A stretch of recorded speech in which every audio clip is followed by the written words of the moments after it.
ശബരിമല സ്വർണ്ണക്കൊള്ളക്കേസിൽ ആദ്യഘട്ട കുറ്റപത്രം വേഗത്തിൽ നൽകാൻ SIT എന്നതാണ്. കുറ്റപത്രം നൽകാത്തതിനാൽ പ്രതികൾക്ക് ജാമ്യം ലഭിച്ചു തുടങ്ങിയതോടെയാണ് നീക്കം. ഇതുവരെയുള്ള കണ്ടെത്തലുകൾ ചേർത്ത് പ്രാഥമിക കുറ്റപത്രം ഫെബ്രുവരി 15-നകം നൽകാനാണ് ആലോചന.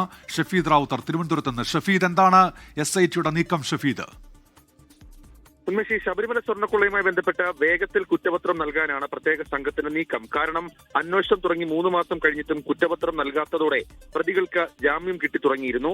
മുരാരി ബാബു ഇന്നലെ ജയിൽ മോചിതനായിരുന്നു. ഉണ്ണികൃഷ്ണൻ പോറ്റിക്കും ഒരു കേസിൽ ജാമ്യം ലഭിച്ചു. മറ്റു പ്രതികളും സമാനമായി ജാമ്യാപേക്ഷയുമായി കോടതിയെ സമീപിക്കാൻ ഒരുങ്ങുകയാണ്. അതിനിടയിൽ പ്രതിപക്ഷവും രാഷ്ട്രീയ വിമർശനം രൂക്ഷമാക്കിയിട്ടുണ്ട്, ശക്തമാക്കിയിട്ടുണ്ട്. പ്രത്യേകിച്ച് അന്വേഷണം തുടങ്ങി 3 മാസം കഴിഞ്ഞിട്ടും ഇതുവരെയും കുറ്റപത്രം പോലും സമർപ്പിച്ചിട്ടില്ല. സ്വാഭാവിക ജാമ്യത്തിന് വഴിയൊരുക്കിയത് SIT വീഴ്ച എന്നുള്ള വിമർശനം അത് പ്രതിപക്ഷവും ഉയർത്തിയിട്ടുണ്ട്.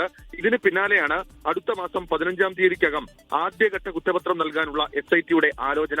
ദ്വാരപാലക ശില്പപാളികളിലെ സ്വർണ്ണമോഷക്കേസിലാവും ആദ്യം കുറ്റപത്രം നൽകുക. ഇതുവരെയുള്ള കണ്ടെത്തലുകൾ ചേർത്ത് ആദ്യഘട്ട കുറ്റപത്രം നൽകാനാണ് ആലോചിക്കുന്നത്. ഇതിന് മുന്നോടിയായി ശാസ്ത്രീയ പരിശോധനാ ഫലത്തെക്കുറിച്ച് VSSCയിലെ ഉദ്യോഗസ്ഥരുമായി ഉടൻ ചർച്ച നടത്തും. നേരത്തെ നൽകിയ റിപ്പോർട്ടിൽ ചില വ്യക്തത അത് SITക്ക് ആവശ്യമാണ്. അതിന്റെ അടിസ്ഥാനത്തിലാണ് VSSCയുമായി വീണ്ടും ചർച്ച നടത്തുന്നത്. ഇതുവഴി നഷ്ടമായ സ്വർണത്തിന്റെ അളവിൽ വ്യക്തത വരുത്താനാകുമെന്നുള്ളതാണ് SIT വിലയിരുത്തൽ. അതിനുശേഷം 9-ാം തീയതി, അടുത്ത മാസം 9-ാം തീയതി ഹൈക്കോടതിയിൽ നൽകുന്ന ഇടക്കാല റിപ്പോർട്ടിൽ കുറ്റപത്രം നൽകാനുള്ള താല്പര്യം അറിയിക്കും. കോടതി അനുവദിച്ചാൽ ആദ്യഘട്ട കുറ്റപത്രം നൽകാൻ ഉള്ളതാണ് നിലവിൽ ഇപ്പോൾ SIT നീങ്ങുന്ന ഒരു കാര്യം. കുറ്റപത്രം നൽകിയാലും ഗൂഢാലോചന കേന്ദ്രീകരിച്ചുള്ള അന്വേഷണം തുടരും. ഉന്മേഷ്, ഷഫീദ്, ഇപ്പോൾ ഈ കഴിഞ്ഞ തവണയും ഇടക്കാല റിപ്പോർട്ട് സമർപ്പിക്കുമ്പോൾ ഈ അന്വേഷണത്തിൽ ഹൈക്കോടതി തൃപ്തി രേഖപ്പെടുത്തുന്നുണ്ട്. പക്ഷെ അപ്പോഴും ഈ SITക്ക് മുൻപിൽ നിലവിലുള്ള വെല്ലുവിളികൾ എന്തൊക്കെയാണ് ഈ കുറ്റപത്രത്തിലേക്ക് എത്തുമ്പോൾ? ഷഫീദ്, ഉന്മേഷ, പ്രധാനമായും അക്കാര്യത്തിലെ വെല്ലുവിളി എന്ന് പറയുന്നത് ഈ കുറ്റപത്രം നൽകാത്തതിനാൽ സ്വാഭാവിക ജാമ്യം അത് പ്രതികൾക്ക് കിട്ടുന്നുണ്ട്. അതിൽ തന്നെ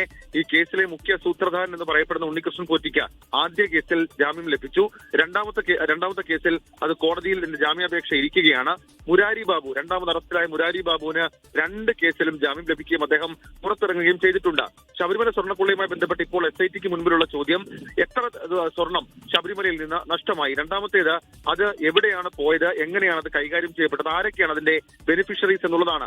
സ്വാഭാവികമാണ് ഈ രീതിയിലേക്കുള്ളൊരു അന്വേഷണ വിലയിരുത്തലിലേക്ക് എത്തിച്ചേരാൻ ഇതുവരെയും SITക്ക് കഴിഞ്ഞിട്ടില്ല. VSSC പരിശോധനാ ഫലത്തിൽ SITക്ക് വളരെ പ്രധാനപ്പെട്ട ഒരു സൂചന അത് കിട്ടിയിരുന്നു. അത് ഈ സൂചന അനുസരിച്ച് സ്വർണം നഷ്ടമായി കാലപ്പഴക്കമുണ്ടെന്നതിനപ്പുറത്തേക്ക് കൂടുതൽ ശാസ്ത്രീയ വിലയിരുത്തലിലേക്ക് എത്തിച്ചേരാൻ കഴിഞ്ഞിട്ടില്ല. ഇതുകൊണ്ടുകൂടിയാണ് അന്വേഷണ സംഘം ഇപ്പോൾ വേഗത്തിൽ കുറ്റപത്രം നൽകുക എന്നുള്ള രീതിയിലേക്ക് ഇപ്പോൾ എത്തിച്ചേർന്നിരിക്കുന്നത്. അല്ലെങ്കിൽ മുഴുവൻ പ്രതികൾക്കും ഇതുമായി ബന്ധപ്പെട്ട് ജാമ്യം ലഭിച്ചാൽ പിന്നീട് അന്വേഷണത്തെ ബാധിക്കും, തെളിവ് നശിപ്പിക്കൽ അടക്കമുള്ള കാര്യങ്ങൾ ഉണ്ടാകും എന്നുള്ളതാണ് SIT ഇപ്പോൾ എത്തിച്ചേർന്നിരിക്കുന്ന നിഗമനം. ഇതിന്റെ അടിസ്ഥാനത്തിൽ വളരെ വേഗം കുറ്റപത്രം നൽകുക എന്നുള്ളതാണ് SITക്ക് മുൻപിൽ ഇനിയുള്ള വഴി.